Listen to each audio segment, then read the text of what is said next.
Sorry for the delay. Uh,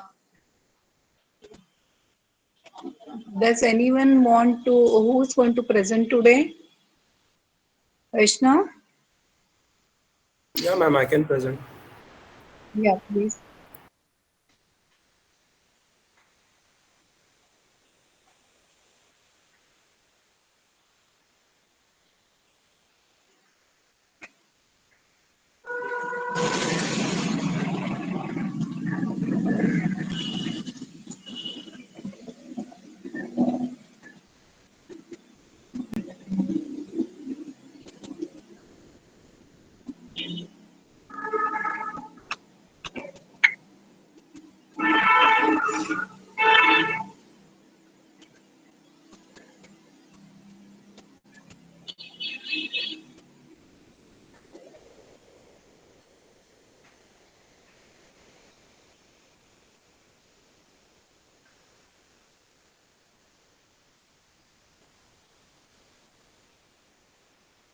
Hey, all this is over now. You have to go much below.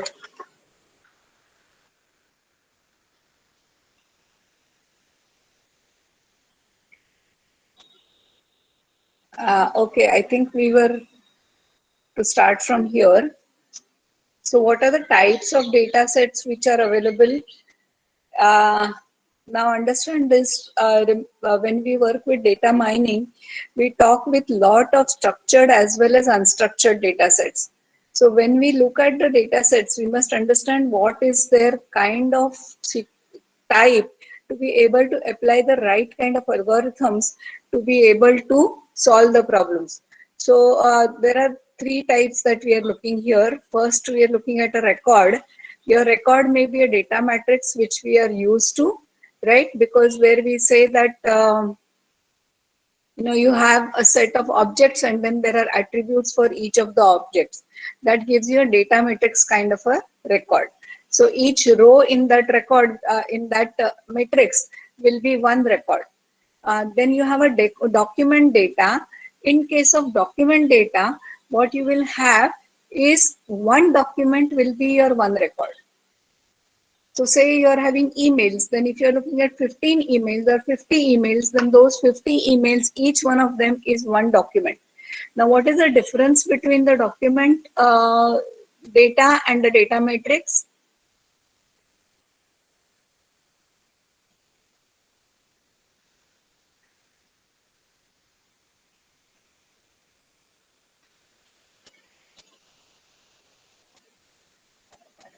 What is the difference? Does anybody know that?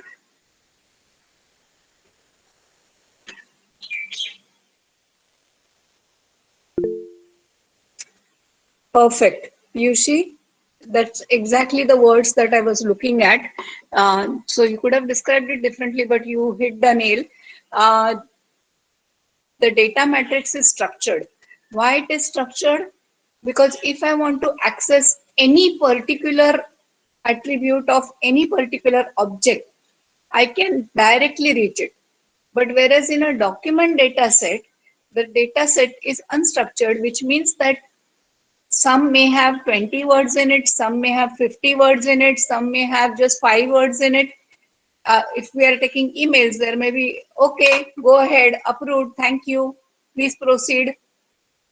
It can be that small or it can be one page email or it can be half a page email. So you will have different sizes and so you cannot really have, whereas in a data matrix, each of your object, each of your record is going to have same number of columns. Now you may say that there may be null values, but there may be null values associated with some attributes, but still you are going to measure each one of them. So the size of the record will be same in case of data matrix, but it may be different in case of document data. Now the third type of record is a transaction data. So data matrix, yes, it's kind of a database only. Yes, Aditya. So uh, if you see the third type, which is of record, which is the transaction data. I told you your transaction typically it started with the market basket. That is one transaction But then there are many other types of transactions also. Transaction data will be something where there is one column which has ID and the other column, okay, has a set of items. Now these items could be market items, I mean the purchases that you have made, these items could be the words in a document, or this can be any other type of information, but transaction is each one will be one transaction data. Again here there is partial this thing, matching which is possible, but you cannot really, it is, you cannot call it completely structured. So it is semi-structured data, which is the transaction data. Then you have the second type of data set, which is graph. Okay. Now understand that World Wide Web is a graph, because you know that you are trying to show what connects with what, is it not? So which site is connected to which other site, etc. Okay. So that is what is a graph structure. Now, understand one thing, that your World Wide Web, your web logs are also document data. Okay. Or you can convert that document data, that entire document data, into a transaction data. Can anybody tell me how that is possible? Suppose I have web logs. How is it possible for me to convert that? And that is a document data I am telling you. Now I want to convert it into transaction data. How can I do it? By grouping the logs according to the time stamp. No, not according to time. You don't do it according to time. So what would be your ID in that case?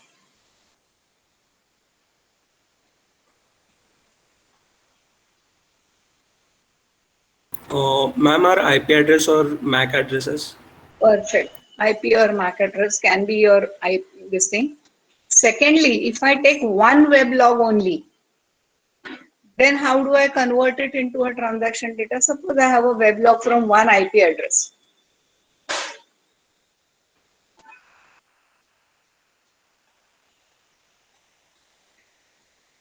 And I Ma'am, want I to guess we can note down how frequently visit, what sites they visit.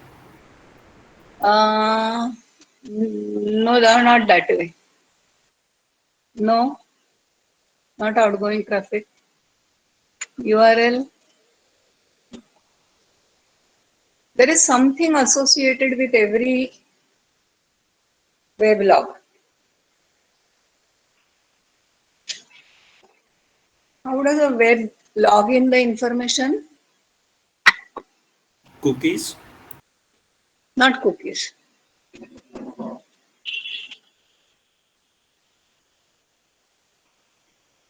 Sessions. Correct. Perfect. That is what it is. It is sessions.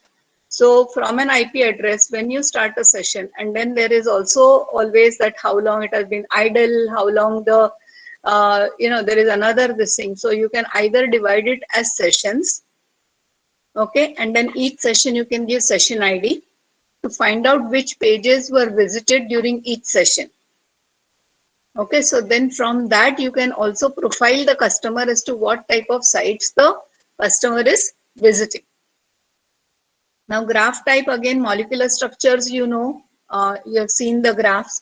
There are different ways of dealing with graphs, and today graph data mining is becoming one of the very big exercises, because not only World Wide Web and molecular structures, but you also see that today lot of research is being done based on locations, right? Location based services are what? They are all gathering your location. So what is your graph of movement? Uber is checking out how the drivers are driving from one end to another end. Google Map is specifying the paths that you can take. All those are nothing but graphs, right? Even your social media, it can be represented as a graph. So you take Facebook and then you connect, edges between you and your friends, and then friends and their friends, and that will form what? Nothing but a network. Correct? So the graph structure today, the graph mining, and that is why the graph theory is also becoming extremely important when we are doing these types of analytics. Where till recent times, graphs were not really, I mean, mathematics people did do graphs, but as application developers, we did not spend much time on graphs. But I think you may want to look at graphs also. Then there is a third category amongst them. In worldwide, the difference between graph and this thing is that there is no ordering there. But spatial data is ordered. I told about location data, but that spatial data is ordered because it is from A to B, B to C, not between A and B, that kind of thing. So where there is some kind of an ordering that if I have to say track my motion, then it is from A to B, B to C, and so on and so forth. Traveling salesman going from one place to another place. Then temporal data obviously has a timing inbuilt into it, because with case of temporal data, it is time now and time t minus 1, or it is time t plus 1. I mean, one is t plus something and t minus something and t. So there is a inherent ordering which is there in temporal data. Sequential data, again, the name itself tells you, and the gene sequence data, because here also we are talking about sequencing. Next.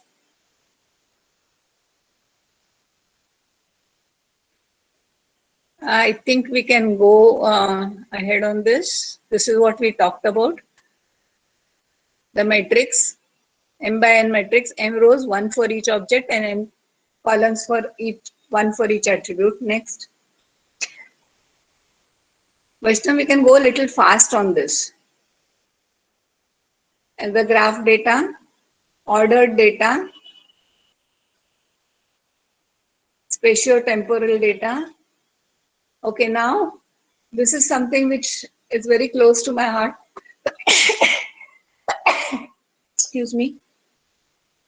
This is a topic which is close to my heart, that is data quality. Because understand that if we have rubbish coming in, we are going to have garbage in, garbage out.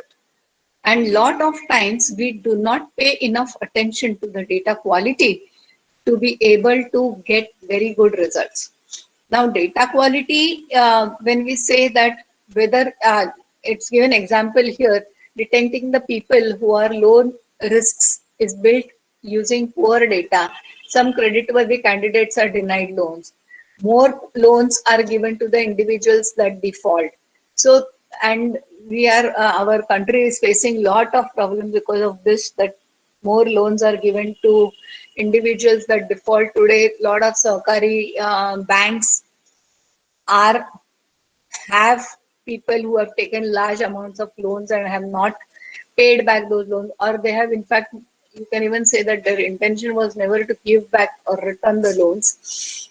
And poor people and ordinary people are getting bearing the brunt of all these kinds of frauds that we are seeing. Next.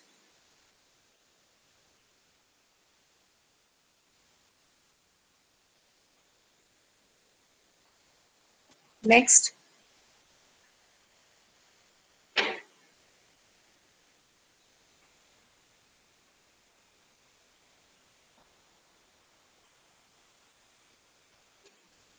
Next. Vaishnav.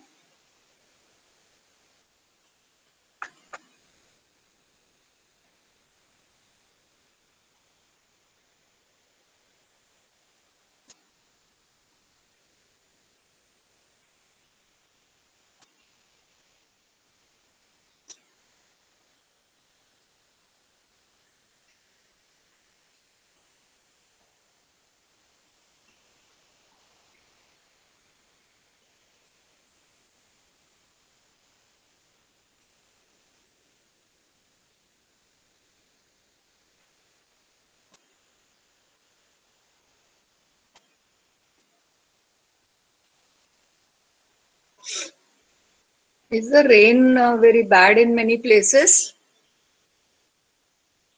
So there may be some connectivity issues at different places. The number of students in the class is also very less.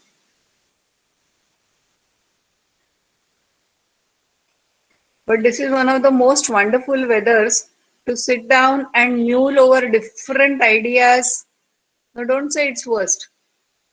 Chintamani, I just love this kind of weather.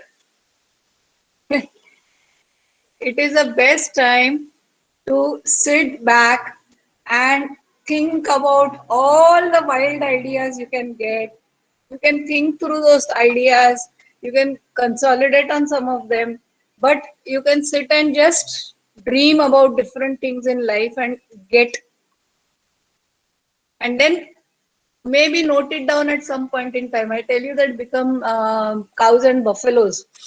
And this is what I mean, that whatever has been taught, whatever you have been studying, sit down and in your mind mule over different things. What is happening? ऐसा क्यों? वैसा क्यों? ये क्यों नहीं? वो क्यों नहीं? And I'm sure that your learning will be much, much better than what I've been staring at the window from morning. Honestly, I'm staring out of the window all morning and thinking what all things I can do. Although I should now only think of retiring and staying back at home, but I don't think I can do that. I just love teaching, and I've already had two colleges where they have. I told them, I've offered them that what if you need me to teach any topics, these are all close to my heart. Tell me whenever you want, and I can teach you these topics. Okay, next slide, Vaishnav. Now, what will be the problems of? Obviously, we know what can be the problems, why you can have data quality problems. One is that there is noise. What's the difference between noise and outlier?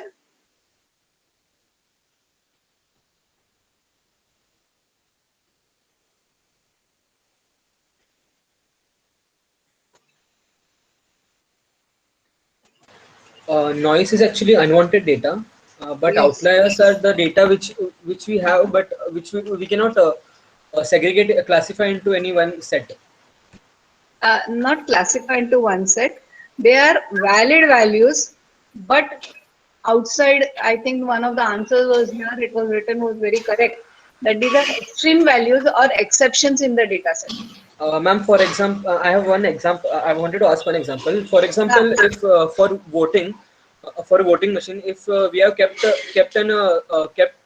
age limit as from 0 to 18, they cannot vote, but from 18 to 99, they can vote. But Huh. if a person who comes of 100 age, whose age is 100, so he can be said as outlier. Yes, he will be an outlier, but if you have said that in a system and you say it is 99, then he says it is 100, he will not be allowed to vote. Okay? Yes, yes, So yes. you cannot keep a limit on that end. You can put the limit on this end, you should not put a limit on that end, but somebody with 100 comes, he will be an outlier because most of the people will not be in that range. Yes, yes. Okay? So Yeah. you should not keep between 18 and 99. Okay. You can keep it up to 500, doesn't matter. Hmm. But you know that for sure that there won't be anybody with 500 age. But 100, 101, 110, it is possible. Okay? So noise is something which, uh, again, there is a difference between wrong data and noise. These are very thin lines between them. Wrong data is the data which the value cannot be given to that. So like you said, I cannot give the age 17 when my age is 18 and above. Okay, that is wrong data. So you have given a wrong data itself. Instead of writing a day, I have written the date there. That's wrong data. Noise is not necessarily wrong data.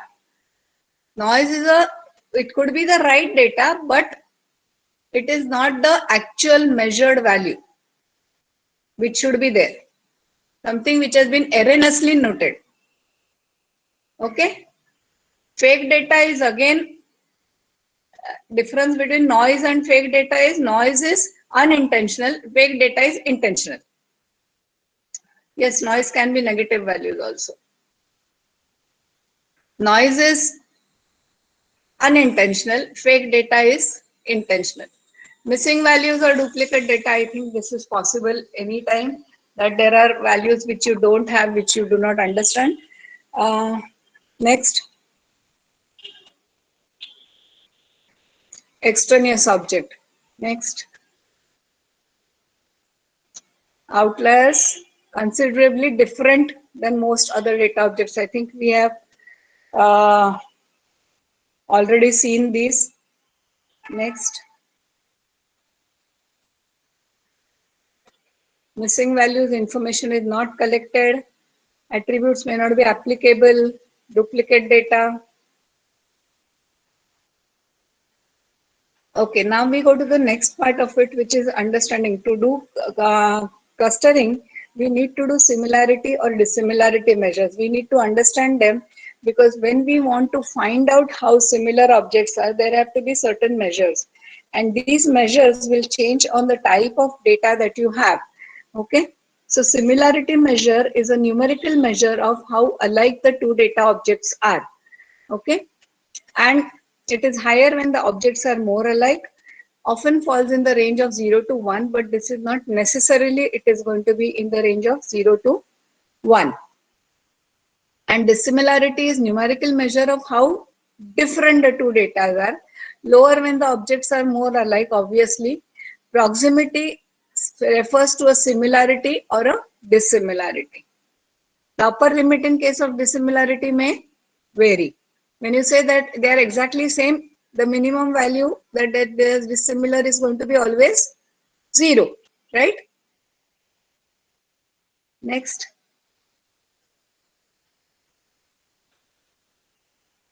So this is a table which is showing the similarity and dissimilarity between the two objects. I think these are just formulas. If you have any question, just ask me.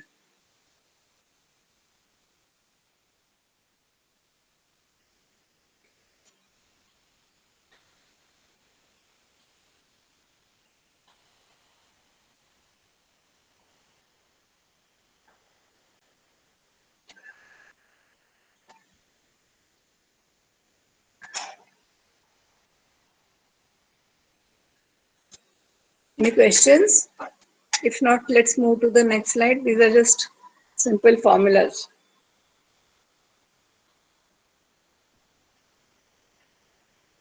Now, this is the most often used distance measure, which is called as the Euclidean distance. But you have more generic form of this, which is called as a Minkowski distance. I don't know whether it is there in this set of slides, but Minkowski distance, where you have square root and you have 2, right? There you have r and rth root. That is going to be the most generic distance, right? Because here you are taking square root. So if your r is 2, then it is Euclidean distance. If your r is 1, there is another distance which is called as Manhattan distance. Can you go to the next slide? Okay, this is an example to solve, and I think this might be a good example to do some kind of exercises later on. This is just to find now Minkowski distance. This is what I was telling you. Rth root of rth power of xk minus yk. Okay, so this is a generalization of the Euclidean distance.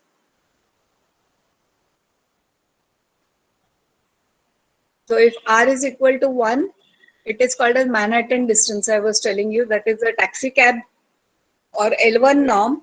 Basically, this is used, the Manhattan distance is used.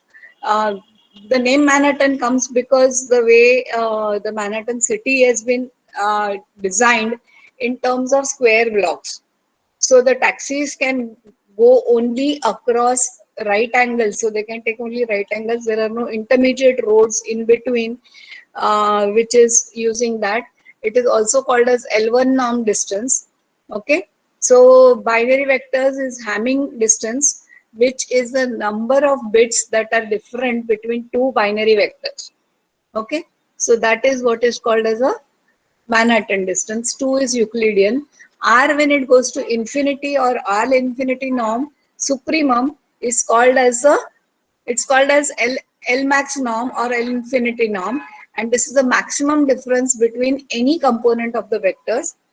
Now, please understand that you cannot confuse between r with n. That is, all these distances are defined for all numbers of dimensions, where n is your number of dimension. Okay, next.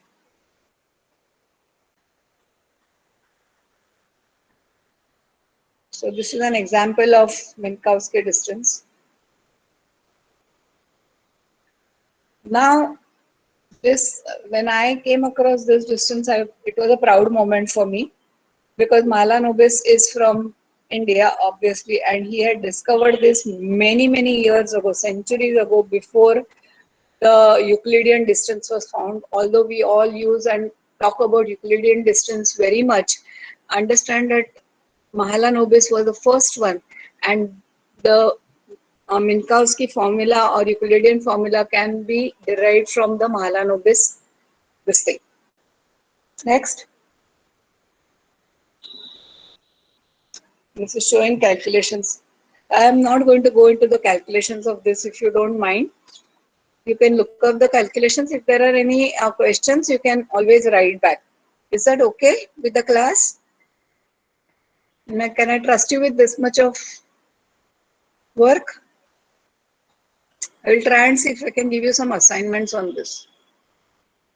Okay. Now, there are properties of a distance. Okay, so if you want to call it a distance, there are certain properties which it must satisfy.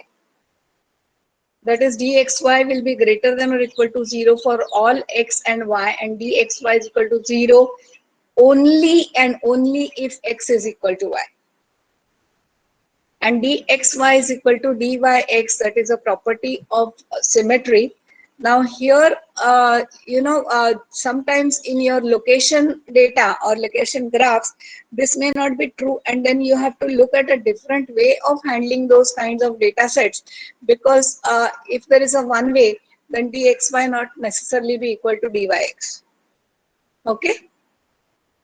And dxz is less than or equal to dxy plus dyz, and for all the points x, y, and z, where dxy is the distance between the points, data points or objects x and y.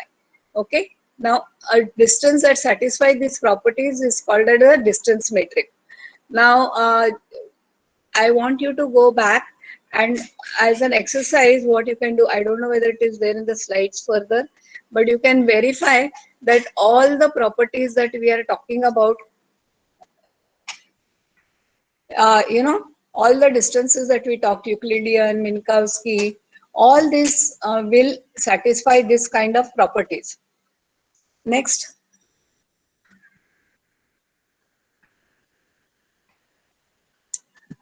Maximum similarity is equal to 1. Okay, now this will be some more formulas. So if I have binary vectors, okay, where will I get binary vectors? Suppose I am trying to find the distance between,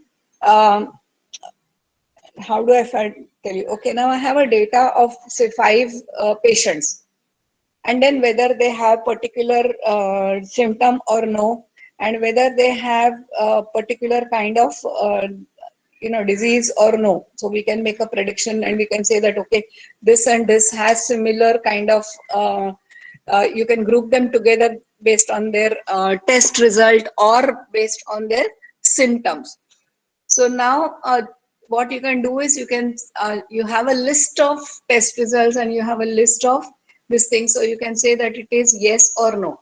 Now understand that sometimes the ordinal data can also be converted into a binary data. So suppose I have colors, red, blue, green. Okay, these are the 3 values that my attribute can take. I can convert it into a binary data saying red, present, not present, green, present, not present, blue, present, not present. Right? So I can always sometimes convert from one type of data to another depending on the need. So when you want to find the similarity between binary vectors, these are the 4 ways: F01, F10, F00, and F11, where the attribute, the first subscript out of the 2 will define what is the value of x, and the other one will define the value of y. Now, simple matching coefficient will say number of matches divided by number of attributes. So it is F11 plus F00 means both have the same value 0 or both have the same value 1 divided by the total number of attributes. That is a simple matching coefficient. Whereas Jaccard coefficient is number of 1-1 matches divided by number of non-zero attributes. Just go back. You know why this is the case? When we say Jaccard attributes are typically used in case of matching uh, some of the times when we are matching values where the disease are there. Now, if I say that I don't have cold and Sanjay doesn't have cold or Piyushi doesn't have cold, doesn't mean that we both have the same diagnosis, right? So what becomes more important, yesterday we saw what becomes more important is when the values are not, both are not zero, both absent. So presence of at least one attribute is required. And that is where we are looking at Jaccard similarity. So both are not absent is not something we are going to consider. We are going to look when both the values are present. And when we divide it also, we will eliminate that parameter or the number of elements where both are zero. Next. Now this is an example which you can look up. I think this is very straightforward and simple. One of the simplest test questions which you can get. Now cosine similarity. This is another type of similarity which is used in many this thing, especially they're used to measure in plagiarism detection. What they do is that each vector, your D1 and D2 can be one document. Okay, now it can be a binary vector or it can be any other type of vector like this where it has different values. So you say, suppose these are different words in the document and you say that these are the number of times that word has occurred in the document. Okay, so first word has occurred 3 times in document 1, it has occurred once in the second one. The second one has occurred twice in the first one and it did not appear in the second document, and so on and so forth. Now really having both zeros does not really make sense because you cannot have 2 documents where both the words, there will be infinite number of such words where both can be 0. So what you do is you find out the cosine between the angles. So you create a vector and then you find a cosine between the angles, and that cosine value will actually give you what is going to be the how close. So if they are similar, what will be the cos value? What will be the angle theta?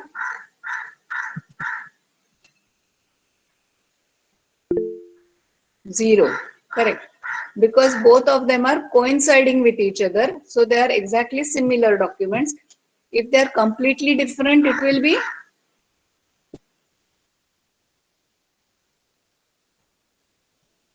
90 degrees, 180 degrees, 90 or 180. If negatives are allowed, then that will be minus, it can be 180 also, but otherwise 90 is the correct answer. Okay, so that you can find out using the formula D1, D2. That is, you do a dot product of D1 and D2, and then you take the value of D1 and value of D2, or you take the L2 norm. Here it is taken as L2 norm. Okay, that is the length of the vector D. Next. Now the next thing that you have to study is, yes, it is one of the most commonly used methods of finding plagiarism. Now finding correlation, I think these are the formulas which you must have studied in your statistics, so we will not spend more time on this. Standard deviation of X, standard deviation of Y.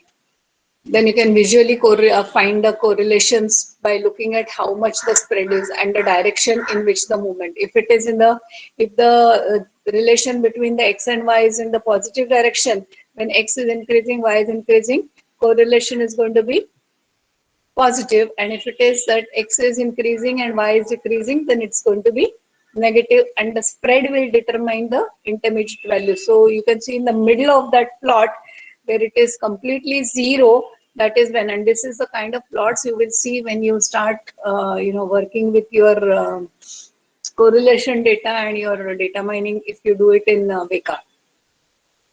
I would also suggest, Neeti ma'am has not told you, but I would suggest that you download Weka also on your laptops. It's one of the very good tools for you to experiment and learn. And I will ask you to do it next semester when I teach you business analytics also. Next.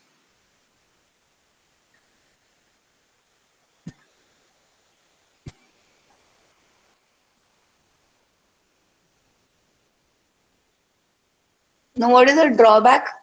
Sometimes you might find that mean is zero and the standard deviation, but the correlation may come out to be zero when you know that there is a correlation. Now, when you look at the graph of these points, you can see that there is a squared relation, right? But because we are looking at only linear combinations, we are not going to end up seeing, and we might end up getting a long, slightly uh, wrong kind of a correlation coefficient zero when you know that there is a direct squared relationship between x and y, right? Next. That's because the way the formula is. And this is a comparison between the three type of variables. Next.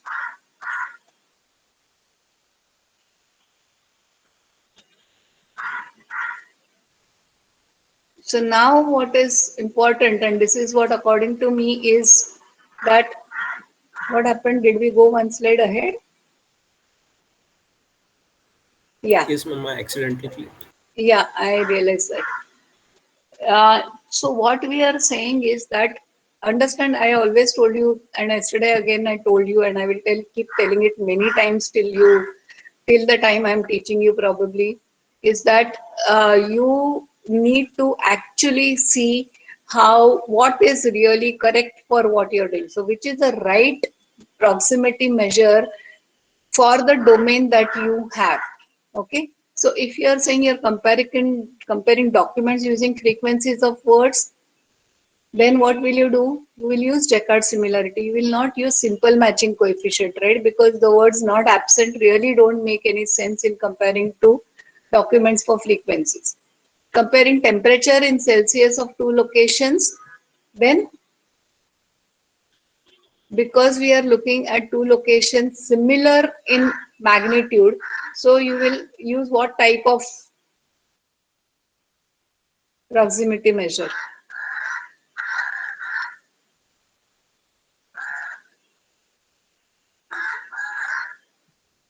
Hmm?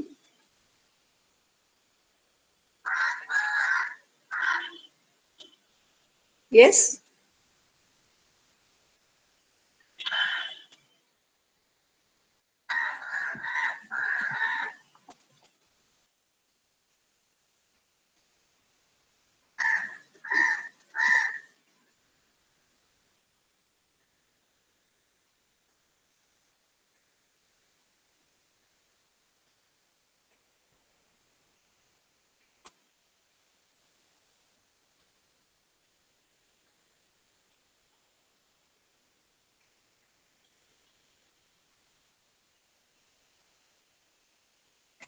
Yes?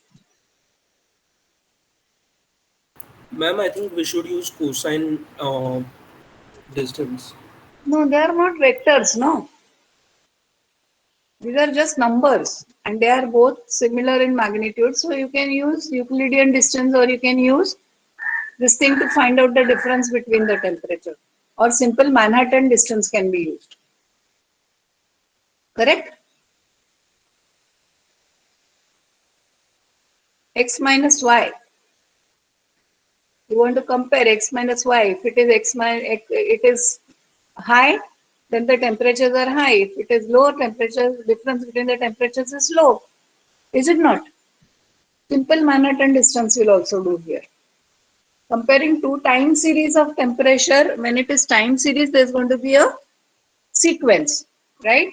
So here there is going to be maximum, minimum, and different kinds of ranges. So here you will have to think of something different. I want you to think about this one and tell me in the next class.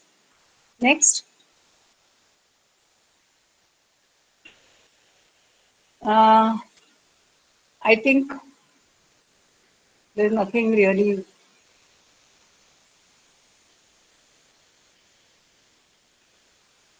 Okay, now there are other types of measures which are used beyond what we are used to. Those are called as information-based measures. So you have mutual information in various versions, maximum information coefficient, general, and can handle linear, non-linear relationships here, and can be complicated and time intensive to compute. Next.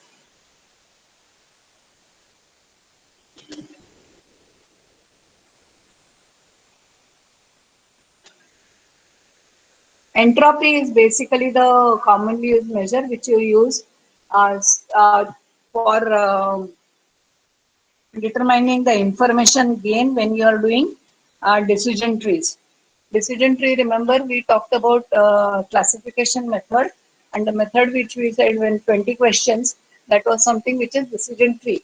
Now where does that entropy come in? Entropy is what? Measure of disorder, correct? So when we are saying it is measure of disorder, we are saying that we will not get more information. So your attribute should be where the maximum possible information gain will be, and information gain is 1 minus the entropy. Next.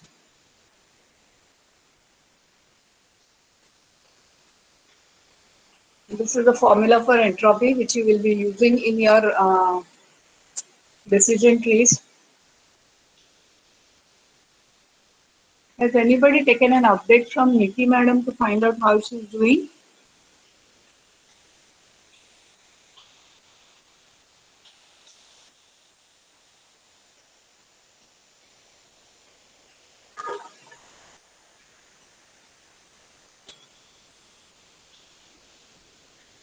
No?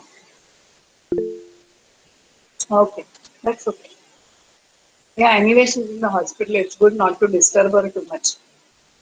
And pray for her that she recovers fast. Okay? So, entropy, only one thing here, this formula, you must always not forget that this is log to the base 2 pi. So, from examination perspective, I would say that what you should do is always keep a formula ready for conversion from log 10 to log, because your mobile phones or your calculators generally don't give a direct calculation of log to the base 2.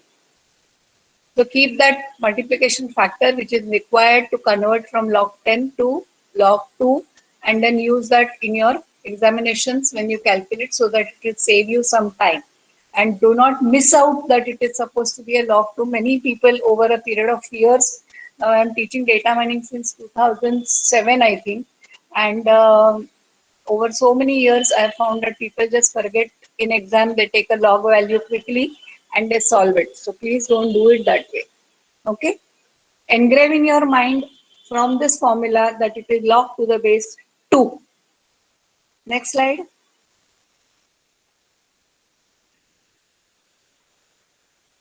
So this is a example for P is equal to 0.5 and Q is equal to 0.5, which is a fair coin, that the chance of getting a head or a tail is same. Okay, so that is the entropy is minus P log to the base 2P minus Q log to the base 2Q. So you will have H is equal to 1. And if your P is equal to 1 and or Q is equal to 1, then H will be equal to 0. So now you will have to calculate. Now you see this is 0.5, 0.5. So if you say it is a fair four-sided die, this is something which you can do as your homework problem. Next.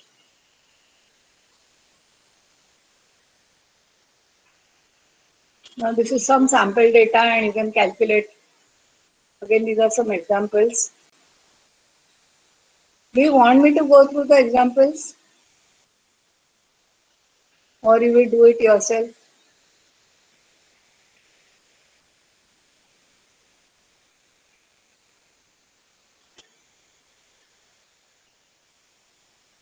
So this is simple application of formula. So I thought you people will be able to do it on your own.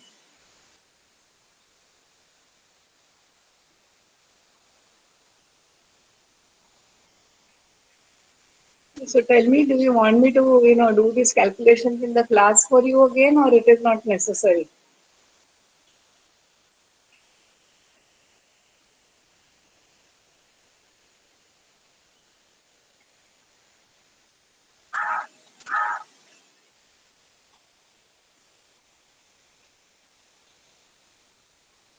You could go through it. Explanation is what? This is the formula. Now we say that, okay, now with this formula, the formula number of observations are m. Okay. So say you want to look at, location from solve. Array, don't make me solve and all that. Yeah. तुम लोग solve करो कुछ difficulty आया तो I will help you out. Can we do it that way? Or you don't believe you will do it if I am not doing it in the class?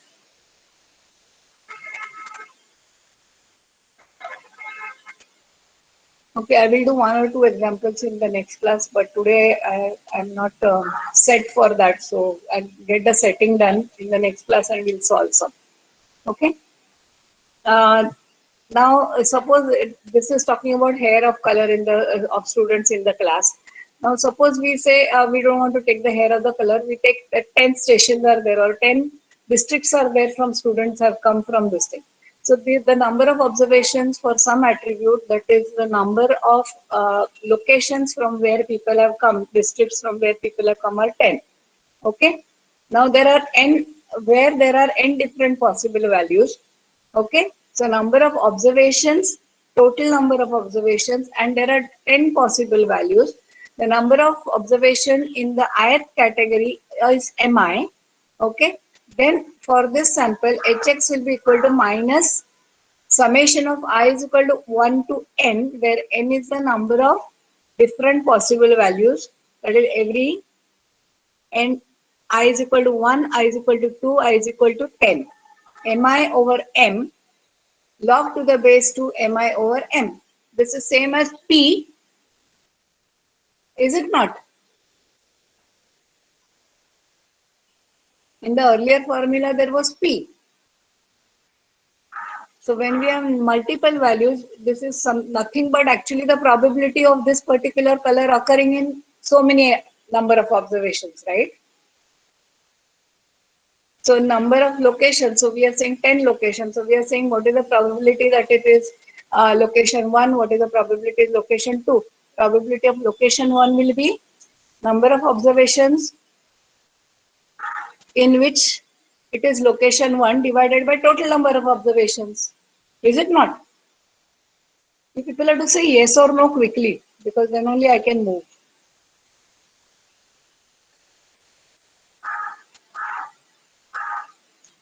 Correct? What is mi over m? Mi over m is number of, so if I is equal to 1, then I'm saying number of observations from the total number of observations in the class, okay, where I have location, where location of origin is 1.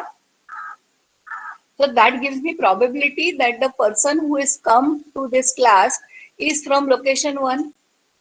If m is 2, then in that case it will be probability is m2 divided by m. That is what it will be if that is. So basically this is again nothing but a probability put in a different form. Okay. But now if the data is continuous, the calculation is going to be harder, right? The calculation is going to be harder. Why?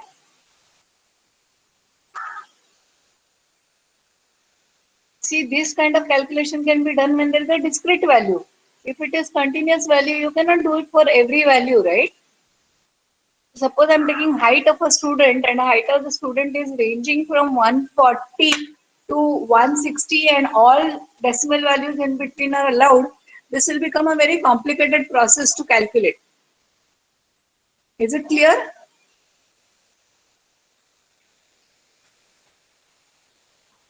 Okay, next. Next slide. This is mutual information. That is, again, it is calculated for different values. So what we are looking at, see, this is an example again. So you just read through these examples, and and then we will go over it again on Monday. If you write to me that we would like you to repeat this example, and then we will see in the class what can be done about it. Okay, is that okay? Because it is anyway 1:20 right now, so for me to start this process now will be difficult.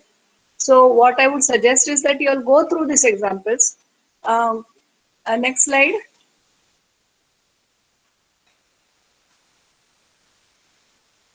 This is the maximal information. So it applies to mutual information of two continuous variables. Now this is a different formula which is used. This is normalized by log to the base 2 min nx ny, and you have to take the highest value.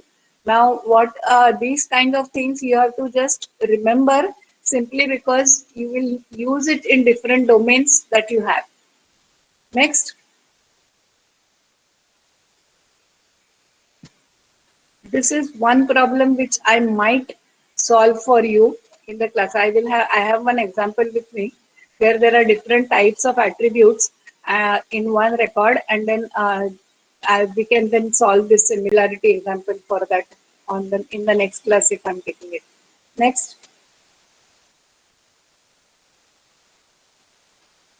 You may use weights. Sometimes all the attributes do not carry the same weight. All cannot be treated in the same with the same weightage, and so if I'm looking at COVID positivity, then the CRP value and the D dimer value and the CP score becomes more important than my temperature, whether it is 100 or 101. Correct? So these are then in that case you can give appropriate weight to find out the similarity. Next. Mm, okay, I think I will stop here because pre-processing is something which is a totally different topic, and we will start on Monday.